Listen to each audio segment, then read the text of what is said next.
शिवसेना उद्धव बाळासाहेब ठाकरे पक्षाचे आमदार महेश सावंत आपल्यासोबत आहेत. त्यांच्याशी आपण बातचीत करणार आहोत. नगर परिषदा निवडणुकांचं बिगुल वाजल्यानंतर आगामी काळात महापालिका निवडणूक होणार आहेत.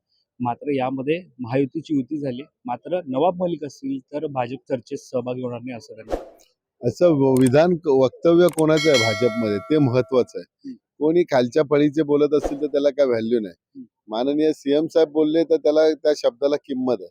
बाकी कोणी काय भाजपमध्ये ही सवयच आहे की विरोध कोणाला करायचा असेल तर खालच्या पातळीवरती करायचं, त्याच्यानंतर वरचे सांभाळून घेतात. भाजपच्या मुंबई अध्यक्षांपासून सर्व जे आमदार आहेत त्यांची भूमिका आहे ती म्हणजे नवाब मलिक असतील त्यांच्यावरती अनेक आरोप आहेत, देशद्रोहाचे आरोप आहेत, दाऊद यांच्याशी संपर्क असल्याचे सुद्धा संबंध असल्याचे सुद्धा आरोप आहेत. आणि अशा परिस्थितीत तुम्ही म्हणतात की सीएम म्हणत असतील तरच त्याच्यामध्ये कुठे तथ्य नेमकं काय अर्थ कसा काढायचा? नवाब मलिकची मुलगी सना मलिक हे निवडून आला तेव्हा तेव्हा मुंबईचे अध्यक्ष वेगळे होते, आता मुंबईचे अध्यक्ष वेगळे आहेत. त्यामुळे तेव्हा त्यांनी विरोध का नाही केला? बाबा त्यांच्या मुलीला सीट दिली तेव्हा बीजेपीने विरोध का नाही केला? ती पण महायुतीमधूनच निवडून आली ना. हे सगळं बनावट आहे.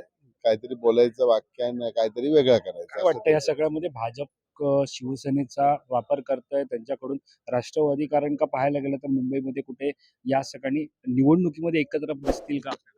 निवडणुकीमध्ये एकत्र दिसू दे, परंतु एकत्र लढू दे, नाहीतर एकमेकाच्या पायात पाय अडकवून राहतील असा अंदाज आहे. पण बघू, ते शेवटी त्यांचा ते भाग आहे, त्याच्यामध्ये काय आम्ही बोलणार नाही. परंतु कोणामुळे कोण अडत नाही, मला वाटते ते मुंबईचे अध्यक्ष आहेत, त्यांना सध्या असं एखादं वाक्य काहीतरी बोलायचं आणि प्रसिद्धी मिळवायचं एवढंच माहिती आहे.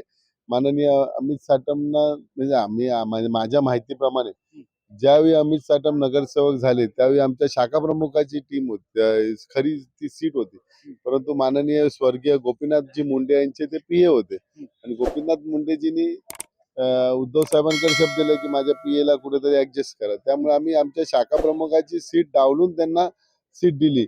हे उपकार त्यांनी आयुष्यभर उद्धव साहेबांचे विसरायला नाही पाहिजे. आज ते वक्तव्य करतात आहे, त्याचं होणारच आहे. 1.5 महिन्यात त्याचं उत्तर त्यांना मिळणारच आहे.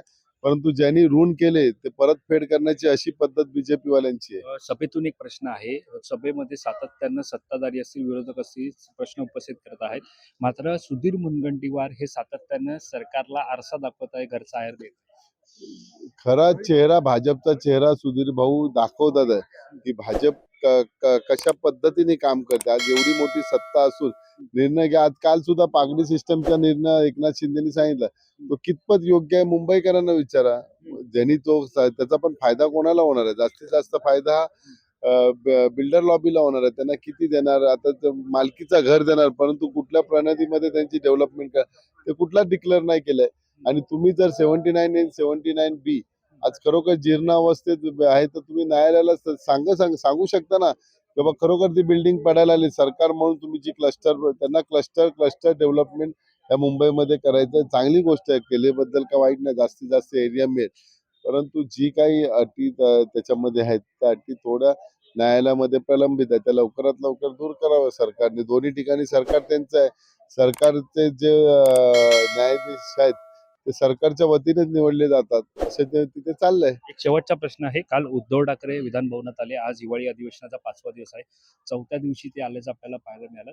मात्र अरायवल झालं का असा सवाल एकनाथ शिंदे यांनी उपस्थित केला आहे. एकनाथ शिंदेना पण सांगा, आम्ही बघितलेलं आहे उद्धव साहेबांच्या पाया पडताना.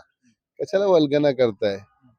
आता हाय त्या घरात सुखी राहा ना. तुम्ही तुमच्या याच्यात सुखी राहा, आम्ही आमच्या सुखी अर्थ काय काढायचा याचा तुमच्या वक्तव्याचा? बघा, मला एवढंच बोलायचं. आज एकनाथ शिंदे साहेबांना आम्ही विनंती करतो, ज्यातून तुमचा जन्म झालाय, ज्याने तुम्हाला आयुष्यात जिल्हा प्रमुख दिला, तुम्हाला आमदार केलं, तुम्हाला मंत्री केलं, तुमच्या मुलाला खासदार केलं, हे सगळे उपकार कुठेतरी ठेवा तुम्ही.